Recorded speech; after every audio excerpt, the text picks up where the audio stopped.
Hello everyone, আসসালামু আলাইকুম। সবাই কেমন আছেন? আমি আলহামদুলিল্লাহ অনেকটা ভালো আছি।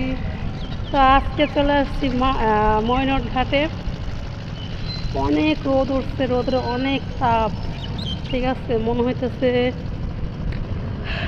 একদম মাথার মজকটা হয়তো গইলা মজক বের হয়ে যাইব। ঠিক আছে, আর দেখেন ময়নট ঘাটের পরিবেশটা অনেক সুন্দর লাগতেছে। নদীতে নতুন পানি চলে আসছে, দেখতে অনেক সুন্দর লাগতেছে। নদী সব ভরপুর, উপডুবো। তারপরে আপনার লঞ্চ, তারপর হচ্ছে বোট, তারপরে ট্রলার। দাঁড়ান দেখাই যাচ্ছি, নদীতে নতুন পানি চলে আসছে। ও বন্ধুরা, দেখছেন নদীতে নতুন পানি চলে আসছে। পানিগুলা সম্পূর্ণ পানি ঘোলা, দেখছেন? আর কি সুন্দর খেলা করতেছে পানিগুলা। এইখানে ট্রলারগুলা, বাচ্চাগুলা খেলা করতেছে।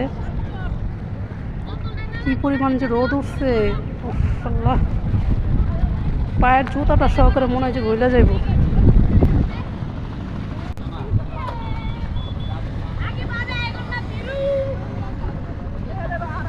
দেখছেন বাচ্চারা নদীতে গোসল করতেছে। আর আকাশটা কত সুন্দর দেখেন, আকাশটার সৌন্দর্য লাগে বেড়ে গেছে।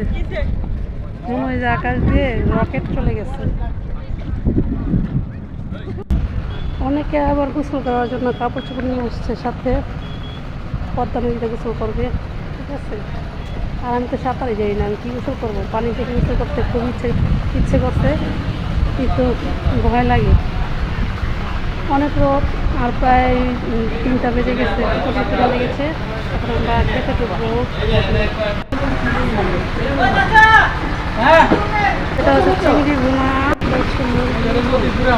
এটা হচ্ছে গুড়া মাছ, নদীর মাছ বানাইতেছে।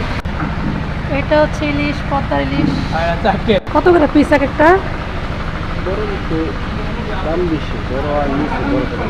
এগুলো এরা এক পিস? এক পিস মাছ, 4টা ভর্তা গুঁড়া মাছ, দাম মাছ রাখা 320 টাকা প্যাকেজ। ও আচ্ছা,